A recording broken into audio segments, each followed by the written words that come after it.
Vivimos en un mundo de contrastes, de amor y de guerra,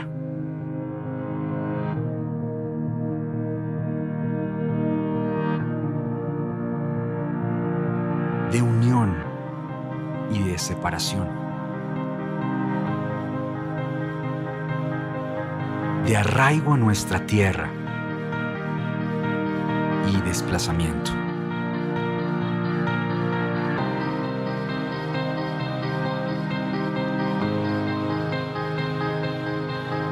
Vivimos en un mundo de extremos e indiferencia.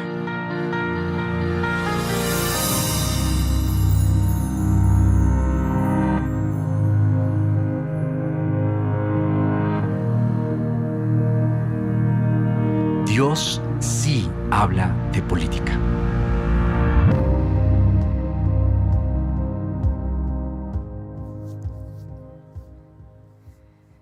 Dios sí habla de política, solo que no lo habla como nosotros hablamos. Si usted quiere que esta tarde en el almuerzo se le complique el almuerzo, ahí en la mesa simplemente pregunte, ¿por quién van a votar? Y peor aún si lo pone en redes sociales, ¿cierto?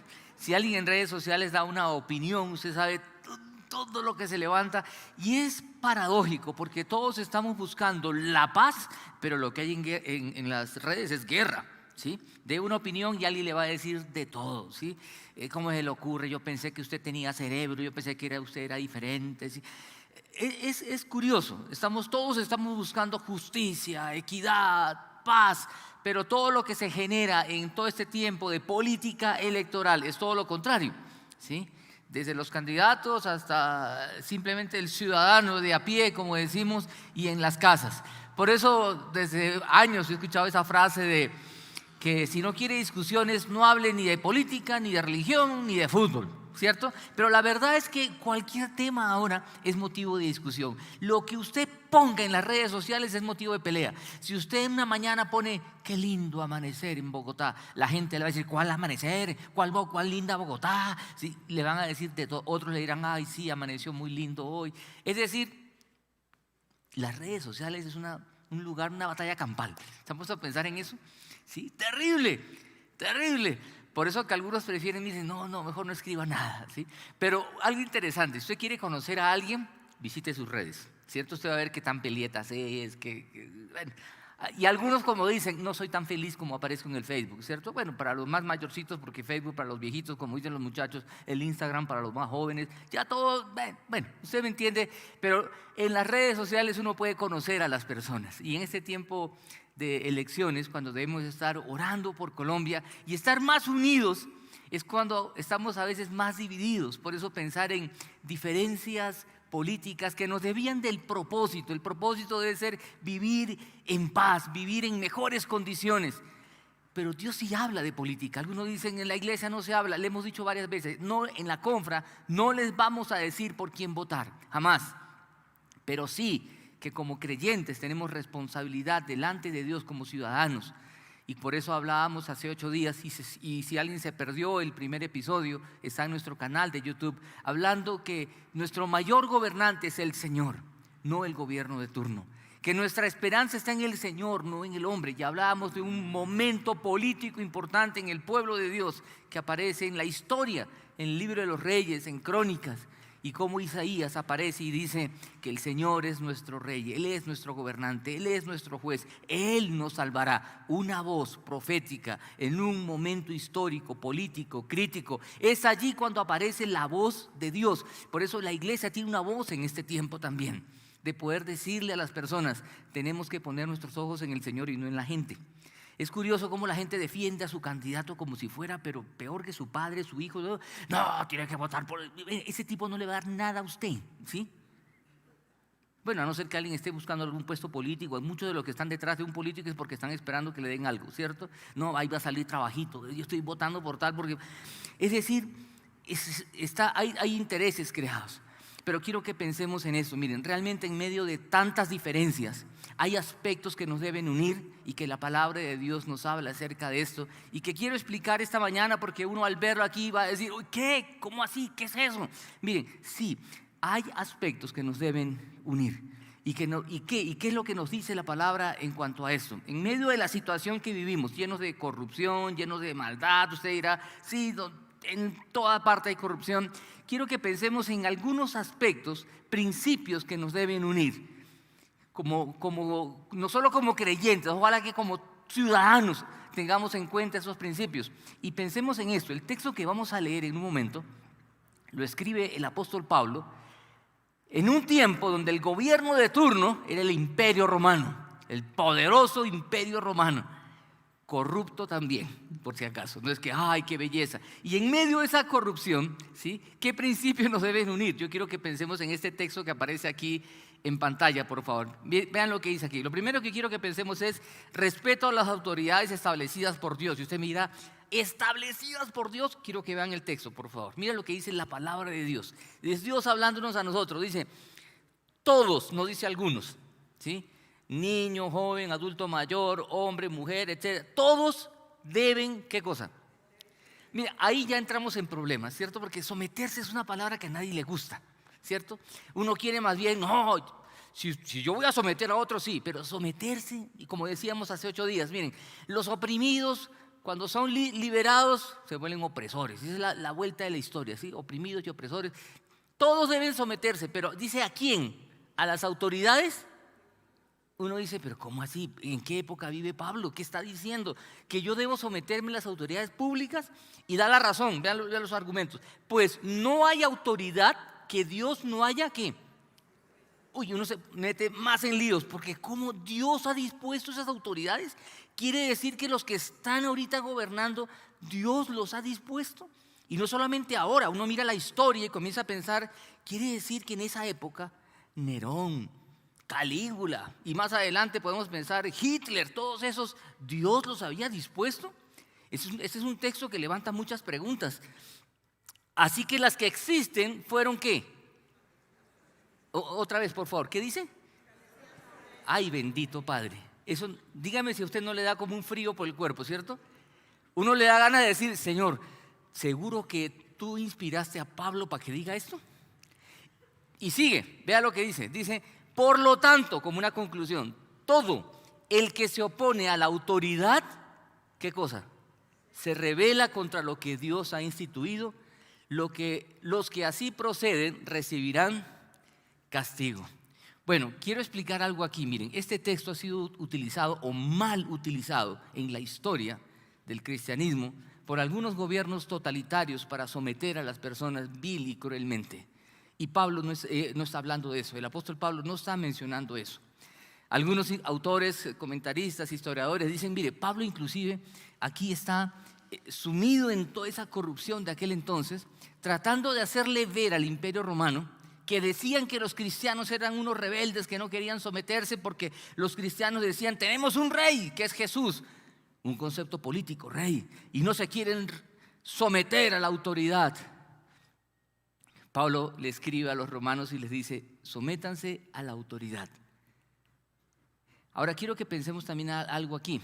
Uno puede ver a lo largo de la Escritura cómo el pueblo de Dios se somete, pero también cuando no se somete. Ojo aquí, uno dirá, ¿qué? ¿Cómo así? Sí, lo que algunos llamarían desobediencia civil de pronto. ¿Sabe en qué ocasiones? Cuando la autoridad le ha pedido al pueblo que haga algo en contra de lo que Dios establece. Por ejemplo, miren, si ustedes leen Éxodo capítulo 1, recuerden cuando en Egipto el pueblo de Dios esclavo y Faraón da la orden porque ven que el pueblo de Dios está creciendo demasiado y le dice a las parteras, cuando vean que es una niña, la dejan con vida. Cuando vean que es un niño, lo matan. ¿Se imaginan eso? Si no han leído, ¿alguien lo ha leído en Éxodo capítulo 1? ¿Sí? Los que no han leído, léanlo, vean. Lleguen a la casa, busquen Éxodo capítulo 1. Y dice que las parteras tuvieron temor de Dios. Y vieron que era niño, lo dejaban con vida. Entonces Faraón las manda a llamar, imagínense, Faraón las llama y uno comienza a leer y dice, uy, las parteras ahora sí, ¿cierto? Y las parteras le dicen, Faraón, lo que pasa es que esas mujeres hebreas son tan fuertes que cuando ya uno va a atenderlas, ya, el niño está en brazos. Uno sigue leyendo y uno espera que diga, y Faraón cogió a las parteras y las mandó a matar. No, dice ahí algo precioso, dice, y Dios hizo bien a las parteras. Uno dice, pero desobedecieron, no se sometieron a la autoridad. Miren, otra vez, y quiero que aquí tengamos mucho cuidado. Este es uno de los textos en el Nuevo Testamento más maltratados, digamos. ¿Y por qué? Porque como les dije, ha sido usado para abusar y también ha sido mal usado como para rebelarse cuando alguien dice eso no es lo que Dios quiere y se rebela. Lo que quiero que pensemos aquí es un relato de Éxodo capítulo 1 donde la vida está en juego. Y esta gente, estas mujeres, estas parteras, y se dan los nombres inclusive de ellas en Éxodo capítulo 1, temen a Dios y es un temor reverente, no de miedo, de decir yo voy a honrar a Dios antes que a Faraón. Y Dios hizo bien a las parteras. Recuerden también Daniel, por ejemplo, ¿se acuerdan Daniel en el libro de Daniel? Daniel capítulo 3, cuando los amigos, ¿se acuerdan en el horno de fuego? ¿Por qué los lanzaron al horno? ¿Sí se acuerdan por qué? Porque ¿qué había hecho ahí el rey? ¿Sí? Nabucodonosor, una estatua de oro, ¿cierto? Y había que adorar y ellos dicen no, vamos a postrarnos ante él. Desobedientes al horno y Dios los protege. Lo interesante es que estos muchachos dicen, Rey, Dios puede salvarnos del horno de fuego y de tu mano, pero si no nos salva, igual nosotros seguiremos fieles. Vale decir, lo que quiero que pensemos es que nuestra fidelidad al Señor no siempre termina bien como las películas, ¿cierto? Bueno, las películas de antes ahora sí terminan crueles, como que todos vivieron felices por siempre. No, aquí lo que dicen estos es, Señor o Rey, le dicen, no vamos a obedecerte a ti por encima de nuestro Dios. En el mismo libro de Daniel, en el capítulo 6, cuando Daniel es lanzado al foso de los leones, ¿por qué es lanzado? ¿Se acuerdan por qué? Daniel es un libro político. Daniel es un hombre en función. Daniel no aparece ahí como un pastor, no aparece ahí como un religioso, aparece como un hombre de política. Y ese hombre, fiel a sus principios, dice: yo voy a seguir orando al Señor, porque se emite un decreto que dice que nadie busque a otro Dios, que nadie se arrodille sino ante el Rey. Y él lo que hace es, como de costumbre, abre las ventanas y ora 3 veces al día. Lo acusan porque todo era una patraña de gente que le tenía celos, envidia, como siempre han existido celos y envidias, pero Dios protege a Daniel. Quiero que recordemos también que esto se repite, se ve en el Nuevo Testamento.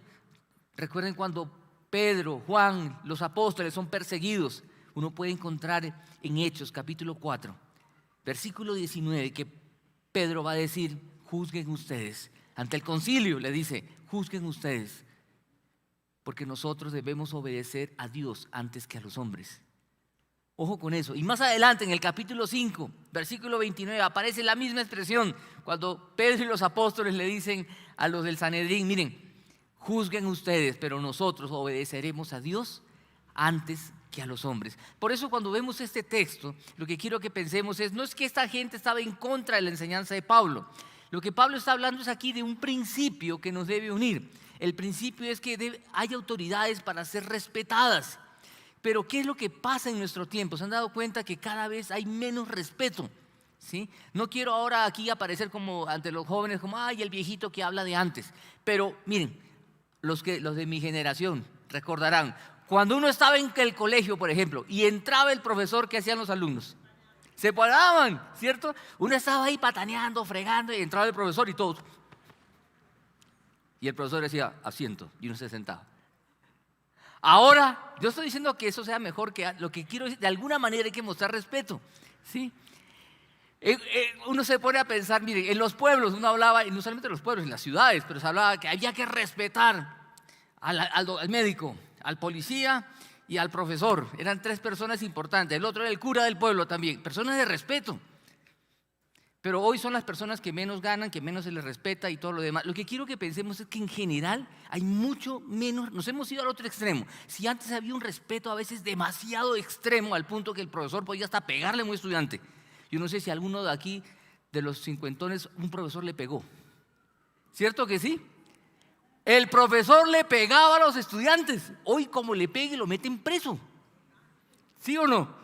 Las cosas han cambiado. Ahora uno dice, ay, ¿quiere decir que eso era bueno? No, no era bueno, pero tampoco es bueno lo de ahora, que un estudiante va y casi que le pega al profe. ¿O no? Y hasta el estudiante le dice, no se meta conmigo porque hablo con mi papá y lo hace echar. ¿Sí? Entonces el otro todo asustado porque sí. Yo recuerdo un colegio de ingenieros, un colegio de hijos de ingenieros. Los ingenieros eran los que dirigían el colegio y una profesora toda asustada no quería regañar a un estudiante porque el papá del estudiante era del consejo directivo del colegio. No, no me meto con esto. Eso es el profesor sumiso. Miren, no estoy diciendo otra vez que lo de antes era mejor, no. Creo que debemos pensar en el respeto en general. Lo que el texto está diciendo aquí, que algo lo que nos debe unir es respeto a la autoridad, porque la autoridad, sí, Dios permite que esas autoridades estén allí. Recuerden cuando Jesús estaba ante Pilato, ¿se acuerdan? Y Pilato interroga a Jesús y Jesús callado. ¿Y se acuerdan que Pilato le dice, no me hablas a mí? No me hablas a mí, yo tengo autoridad para liberarte o condenarte. ¿Se recuerdan ese relato? Y Jesús, muy respetuoso, contesta, no tendrías ninguna autoridad si no te fuera dada de arriba. Miren, yo en el lugar de Jesús le hubiera hecho ridículo, ¿sí? ¿Crees que tienes autoridad? Pero bueno, yo soy un pecador cochino. En cambio Jesús le dice, ninguna autoridad tendrías si no te fuese dada de arriba. Vale decir, miren, Dios es Señor de la historia. Y aunque nos duela pensar que a lo largo de la historia han existido gobernantes que desviaron el propósito por el cual están ahí, por el corazón dañado, el problema es el corazón humano. El principio es el orden y por eso hay gobernantes, por eso en un colegio hay autoridad, por eso en una universidad hay autoridades, por eso en todo lugar hay autoridades. Y lo que está enseñando la palabra de Dios es que debe haber respeto, porque Dios está detrás de esto y Dios establece un orden para que las cosas funcionen. Pero el hombre, el ser humano dañado, pues nos rebelamos contra eso y el que gobierna también dañado y oprime y viene toda esta maldad tras maldad. Pero el principio es ese. Mire, un teólogo, José Míguez Bonino, hablando de este tema, él dice algo interesante que quiero ponerles en pantalla. Miren, la eficacia de nuestra participación como creyentes no depende, en política, no depende únicamente del poder formal que detentemos. Porque muchos cristianos dicen, el día que tengamos un presidente cristiano, alcaldes cristianos, miren, no, qué bueno que tengamos eso. Pero tienen que ser también preparados para eso. No es que sea suficiente, necesitamos creyentes en todas las áreas de la vida. Pero este hombre dice, mire, no depende únicamente del poder formal que detentemos por sobre los demás. Hay otra clase de poder que refleja el camino de Jesús y que se construye en la fuerza del Espíritu, ojo con eso, desde el servicio y desde la construcción de la justicia.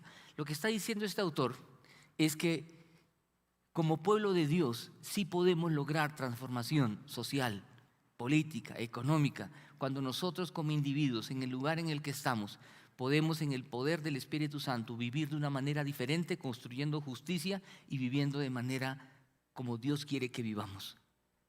Porque nosotros, como decíamos hace 8 días, señalamos la corrupción, los grandes casos de corrupción, pero ¿qué de los pequeños casos de corrupción que se da aún en lo doméstico? Aún en las relaciones maritales, familiares, ¿qué de la corrupción que se da en lo pequeño?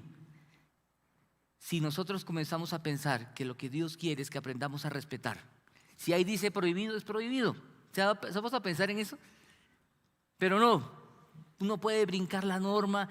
Y miren, uno ve noticias. Ayer hablaba con un estudiante universitario y me decía, oiga, yo subo a Transmilenio todos los días y eso es terrible, todo el mundo brinca.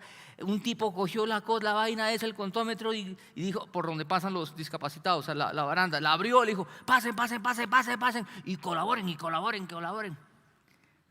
Y la gente le comienza a dar monedas todavía. porque, ay, tan colaborador el muchacho con nosotros. Y lo peor que se justifica, pues si no tengo plata, ¿qué hago? ¿Sí me explico? O sea, lo que pasa es que hay corrupción a todo nivel y nosotros decimos, sí, tan terribles, ¿sí? Pero ¿qué de las cosas terribles que nosotros cometemos? Por eso cuando decimos Dios sí habla de política, Dios habla que debe haber respeto, que debe haber respeto. Y no solamente eso, miren, lo segundo que quiero, y el texto continúa, lo segundo que quiero que veamos en el texto, de parte nuestra, de los gobernados debe haber respeto, de parte del que gobierna, miren, devuélvanse un poquito por favor, quiero que vean, autoridades, siguiente por favor, eso, no, siguiente por favor, Lo segundo que quiero mencionarles es que autoridades al servicio de Dios, ¿sí? ¿Qué significa esto? Y el texto lo menciona. Si nosotros debemos respeto, las autoridades están al servicio de Dios. Miren, la expresión que aparece en el texto, y ahora sí quiero que por favor me ayuden con el pasaje, es que las autoridades que Dios ha permitido o ha establecido deben estar para servir. Llama la atención que la expresión que inclusive aparece en la Biblia, ¿sí?, es una expresión que se utiliza para el servicio aún dentro de la iglesia, ¿sí? Es decir, miren, están para servir, por eso en el Antiguo Testamento a veces se les llama hasta pastores.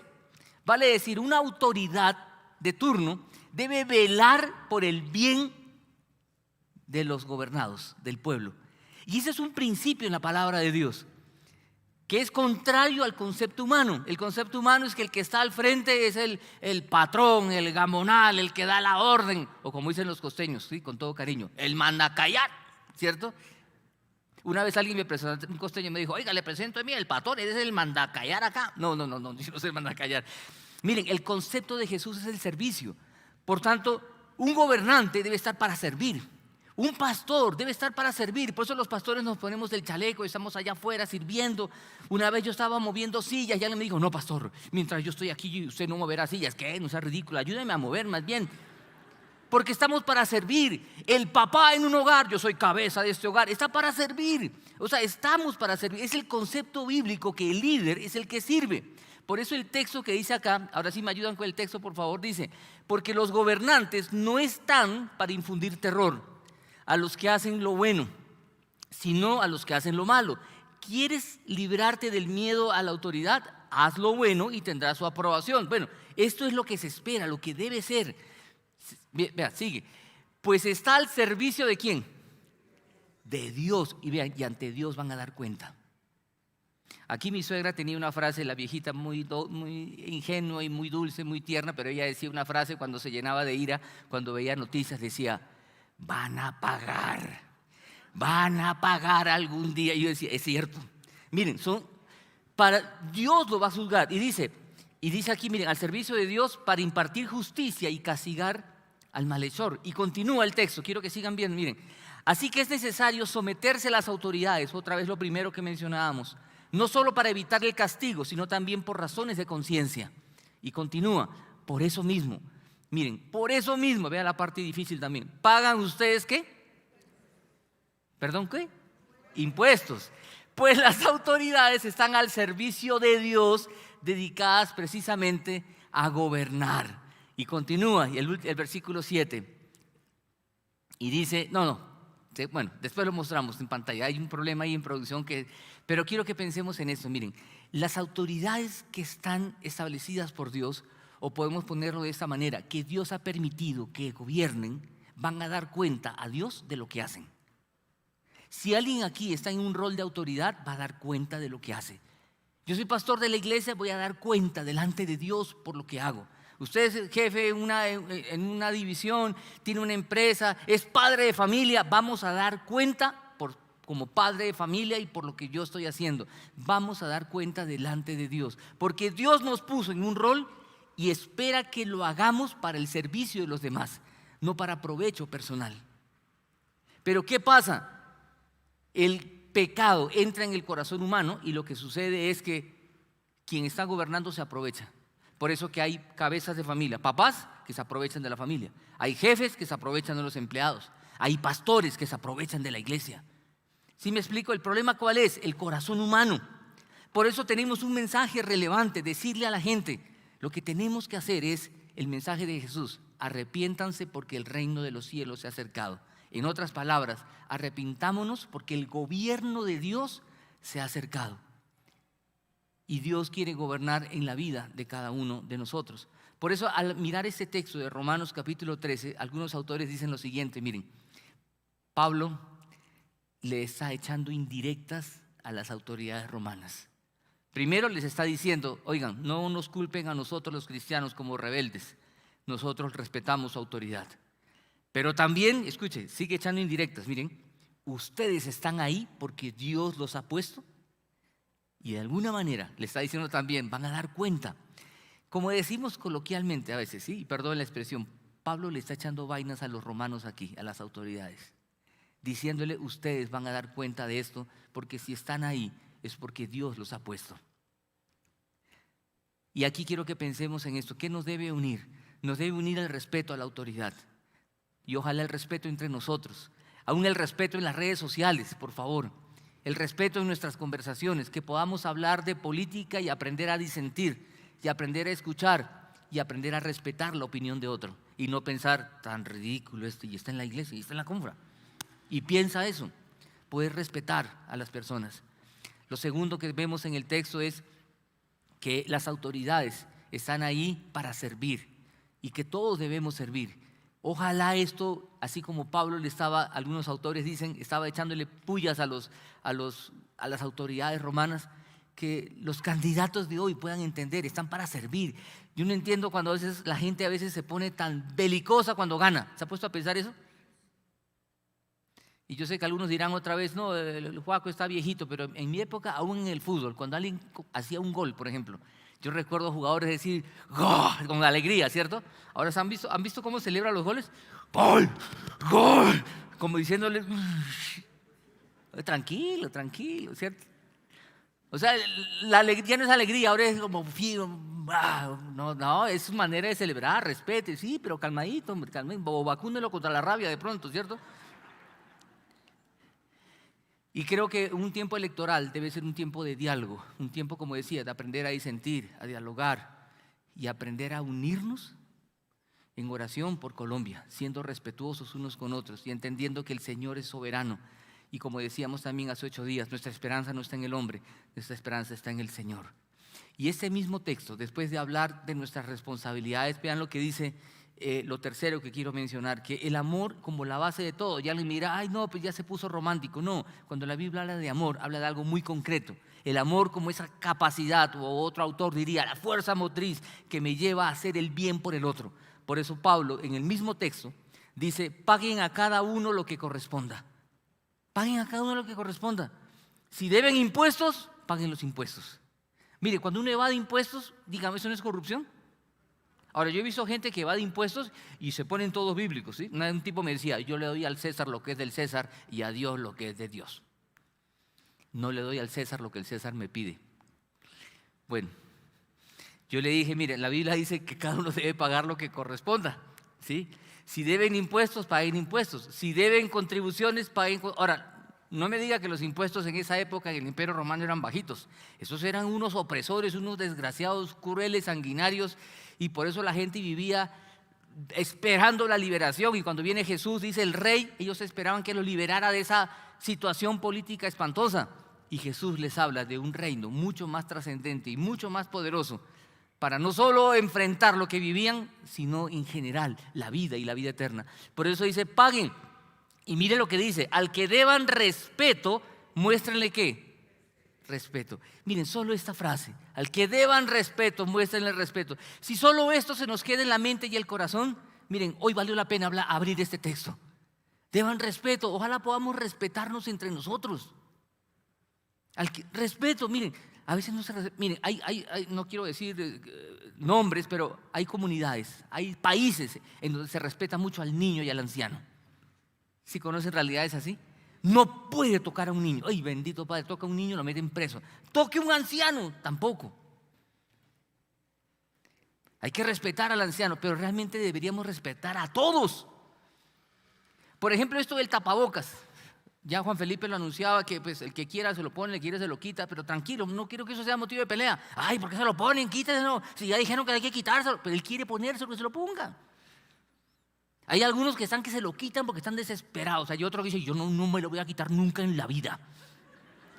No, yo he escuchado gente así, de ahora en adelante, tapabocas para siempre. Tranquilo, si usted quiere usar tapabocas, mire, yo voy a respetar que usted quiere usar tapabocas para siempre, tranquilo. Y va a haber argumentos de uno y otro. Hay gente que dice que ese tapabocas hace daño porque usted tiene que crear anticuerpos y eso lo está protegiendo ahora de todo y cualquier bicho lo va a matar de una. Tranquilo, ya, sí, tranquilo. Y el otro que, miren, queremos ser respetuosos con la autoridad. La autoridad ha dicho que el que quiere lo use, el que quiere no, ya no es obligatorio. En la confra todavía el equipo pastoral y los servidores lo queremos tener por un tiempo más. Por favor, respétennos. ¿Sí? Alguien dirá, quíteselo, será pastor, pero ya también necesita respirar aire fresco. Tranquilos. Dice, al que deban respeto, muéstrenle ¿qué? Respeto. Al que deban honor, ríndanle ¿qué? Honor. No tengan deudas pendientes con nadie, a no ser la de amarse unos a otros. De hecho, quien ama al prójimo ha cumplido la ley. Esto es monumental. Quien ama al prójimo ha cumplido la ley. Porque si usted ama al prójimo, no va a ser infiel a su esposa, porque sabe que eso lastima a su esposa y lastima al tipo, porque si se metió con una mujer casada, pues al marido o la mujer con la que se metió, ¿sí? No va a robar porque eso lastima a la persona que fue víctima del hurto. Usted no va a cometer una falta porque en amar se cumple toda la ley. Si tuviéramos gobernantes que amaran al pueblo, pues pensarían en el pueblo. Y si tuviéramos el pueblo que ama a sus gobernantes, hasta orarían por él como la palabra de Dios nos enseña. Lo que quiero decir es, en amar se cumple todo. Por eso en un tema político que parece tan ridículo hablar de amor, la Biblia sí habla de amor, porque es el principio que hace que uno piense en el otro y en el bien del otro. Pero ¿saben por qué no podemos pensar en el bien del otro? Porque tenemos algo dentro que se llama orgullo, egoísmo, que nos lleva a pensar siempre en nosotros mismos, tan orgullosos que creemos que nuestras convicciones son mejores que las demás, por tanto deben votar por mi candidato. Analicen, lean, estudien, miren la historia, ¿sí? Y ese egoísmo que nos lleva a pensar también en nosotros mismos. Por eso un autor, también Ruperto Mendelius, dice algo interesante aquí, dice, el siguiente, por si me ayudan con la expresión de ese hombre. Dice, miren, en lo esencial, Ruperto Mendelius dice, en lo esencial, unidad. En lo no esencial, ¿qué cosa? Libertad. Si usted puede pensar de una u otra manera, vamos a ser respetuosos. Y en todas las cosas, ¿qué? Amor. Debemos amarnos los unos a los otros al punto que estemos siempre pensando en los otros. Nosotros pensando en ustedes queremos tener todavía tapabocas. Yo me lo quito porque estoy a 3 metros del que está más cerca de mí. Queremos tener las ventanas, puertas abiertas para que haya ventilación y seguimos controlando el aforo internamente. Ya la ley no nos pide que controlemos el aforo, nosotros lo hacemos internamente para cuidar de cada uno de ustedes. Es cuando el cristiano va más allá de la ley en todo lo que hace. Debemos ir más allá de la ley, porque somos ciudadanos del cielo, como mencionamos hace 8 días, y nuestras normas, nuestros principios son más elevados. Por eso en el mismo texto de Romanos, como empieza el capítulo 13, dice sométanse, pero como termina el capítulo 12, es muy importante, dice, no te dejes vencer por el mal. Al contrario, vence el mal ¿con qué? Con el bien. Vence el mal con el bien. Alfred Plummer, otro autor, dice, miren, devolver bien por bien, eso es humano, ¿o no? Me hacen un bien, yo hago bien. Devolver bien por bien es humano. Devolver bien por mal, eso es divino. Porque lo que a uno le da es rabia, ¿cierto? Ahora, cuando la Biblia dice que oremos por los gobernantes, ¿sí? Es orar para que Dios use a esta gente para que podamos vivir como Dios quiere que vivamos. No es orar de esa manera imprecatoria como en el Antiguo Testamento, Señor, que el fuego descienda del fuego del cielo y los consuma. O Señor, llévatelos una vez. No, es la idea de orar porque Dios intervenga en la historia, porque Dios interviene, pero el pueblo de Dios es el que ora e intercede. Y por eso podemos ver a lo largo de la historia de la humanidad, y recuerde que la Biblia, más que un libro religioso, un libro histórico, nos muestra la historia de la revelación de Dios y Dios actuando en la historia. Y el pueblo de Dios jugando un rol protagónico importante, llevando una voz, escúcheme, profética. ¿Qué es profecía? Es revelar, es quitar el velo, es mostrar la verdad. Y nuestra voz profética es esta: el reino de los cielos se ha acercado, tenemos que arrepentirnos para poder respetar la autoridad, para que tengamos autoridades que piensen en el pueblo y para que el amor sea lo que esté en todo lo que hacemos. Por eso, a manera de conclusión, quiero ponerle algo aquí, miren en pantalla. Dice: Dios sí habla de política, buscando el bien del ser humano, pero por el deterioro interior, ha desvirtuado ese propósito. Nuestras diferencias y beligerancias nos han alejado más de la idea original del Señor. Se necesita un cambio profundo en el ser que solo Jesucristo puede lograr cuando el hombre se humilla delante de Él. Y esto no es una propuesta religiosa, es una propuesta de Dios que es más allá de hablar de religión, es decir, necesitamos arrepentirnos para que haya un cambio de vida. Si no nos arrepentimos, seguiremos viviendo bajo nuestro egoísmo y bajo nuestro orgullo. Por eso un desafío como para pensar, no les dejo una pregunta. Miren, busquemos la unidad. Busquen la unidad en la familia, en la iglesia, en el grupo de crecimiento, cuando hablen de política. Busquen la unidad, podamos discutir, disentir en paz. Defendamos la justicia, vivamos en paz, amemos como ¿quién? Como Jesús. Jesús es nuestro modelo. Jesús, en medio de un momento político difícil, no organizó una revuelta. Lo que Él le dijo a la gente es: arrepiéntanse. Y amó a las personas que no eran amadas por otros. Tocó a los intocables y llevó un mensaje de arrepentimiento. Ese es nuestro rol hoy, como Jesús en su momento. Vamos a orar y decirle al Señor: Señor, queremos ser como tú, queremos ser parecidos a ti, queremos vivir como tú quieres que vivamos, y que el Señor nos ayude a entender su palabra y a poder vivirla en cada área de la vida. Señor, queremos acercarnos a ti. Nos es difícil leer textos como estos que nos hablan del respeto a la autoridad, pero es lo que tú quieres que hagamos. Tú lo hiciste, Jesús.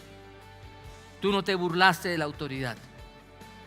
Tú respetaste la autoridad. Pero tú también les dijiste, como le hemos leído hoy, que las autoridades están para servir, y tú como autoridad nos diste un ejemplo de servicio.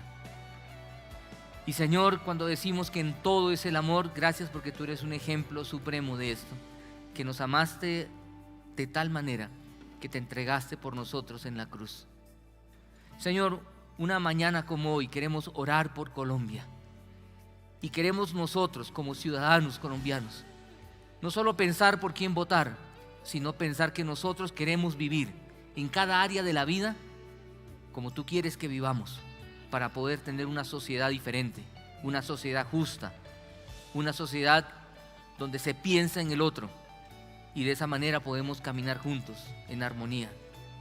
Señor, pero tanto egoísmo, tanto orgullo, tanta maldad, tanta beligerancia hace que cada vez más nos distanciemos del propósito original que tú tienes para nosotros. Padre, en tiempos difíciles como estos, ponemos a Colombia en tus manos y te pedimos que nos uses como testimonio de tu gracia, de lo que tú haces cuando una persona se rinde a tus pies. No venimos ante ti como seres perfectos, sino como pecadores arrepentidos, y pedirte que nos uses hoy en Colombia para llevar ese mensaje de arrepentimiento que tú nos das, que tú nos enseñas. Señor, sírvete de nosotros, te lo pedimos en el nombre de Cristo Jesús. Amén.